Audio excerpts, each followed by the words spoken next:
PAN India cinema ಮಾಡಿದ್ದ R Chandru ಇದೀಗ PAN world director. ಕಬ್ಜಾ cinema ಮೂಲಕ ಪ್ಯಾನ್ ಇಂಡಿಯಾ ಸಿನಿಮಾ ಜಾನರ್ಗೆ ಎಂಟ್ರಿ ಕೊಟ್ಟ ಆರ್ ಚಂದ್ರು ಅವರು ಪ್ಯಾನ್ ವರ್ಲ್ಡ್ ಡೈರೆಕ್ಟರ್ ಆಗಲು ಪಣ ತೊಟ್ಟಿದ್ದಾರೆ. ತಾಜ್ ಮಹಲ್ ಸಿನಿಮಾದ ಮೂಲಕ ಡೈರೆಕ್ಟರ್ ಕ್ಯಾಪ್ ತೊಟ್ಟು ಮೈಲಾರಿ, ಚಾರ್ಮಿನಾರ್, ಬ್ರಹ್ಮ, ಮಳೆ, ಐ ಲವ್ ಯು, ಕಬ್ಜಾ ಅಂತಹ ಅನೇಕ ಸಿನಿಮಾಗಳನ್ನು ಸ್ಯಾಂಡಲ್ವುಡ್ಗೆ ನೀಡಿರೋ ಆರ್ ಚಂದ್ರು ಇದೀಗ ಪ್ಯಾನ್ ವರ್ಲ್ಡ್ ನಲ್ಲಿ ಸಿನಿಮಾ ಮಾಡೋಕೆ ರೆಡಿಯಾಗಿದ್ದಾರೆ. ತಮ್ಮ RC ಸ್ಟುಡಿಯೋಸ್ ಬ್ಯಾನರ್ ನಲ್ಲಿ ಅವರ upcoming 5 cinema Father, Dog, Shrirama Banacharite, POK, Kabzaa 2 ಸಿನಿಮಾಗಳನ್ನ ಅನೌನ್ಸ್ ಮಾಡಿದ್ದಾರೆ. ಅಪ್ಕಮಿಂಗ್ ಪ್ರಾಜೆಕ್ಟ್ ಬಗ್ಗೆ ಮಾತನಾಡಿರೋ ಅವರು, ನನ್ನ ಮುಂದಿನ ಪ್ರಾಜೆಕ್ಟ್ ಭಾರತದ ಅತಿ ದೊಡ್ಡ ಯೋಜನೆಯಾಗಲಿದೆ. ಕಬ್ಜಾಕ್ಕಿಂತ 10 ಪಟ್ಟು ದೊಡ್ಡದಾಗಿದೆ. ಕನ್ನಡ ಮಾತ್ರ ಅಲ್ಲ, ಇಡೀ ಭಾರತಕ್ಕೂ ಅಲ್ಲ, ಇದು ಜಾಗತಿಕ ಚಲನಚಿತ್ರವಾಗಲಿದೆ ಅಂತ ಹೇಳಿದ್ದಾರೆ.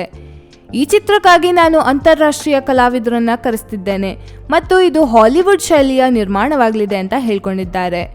ಒಟ್ಟಿನಲ್ಲಿ ಕನ್ನಡವನ್ನ ಮೆರೆಸಿ ಬೆಳೆಸಲಿ ಅನ್ನೋದೇ ಕನ್ನಡಿಗರ ಆಸೆಯಾಗಿದೆ. ಫಾರ್ ಮೋರ್ ಸಿನಿಮಾ ಸುದ್ದಿ, stay tuned with silver screen.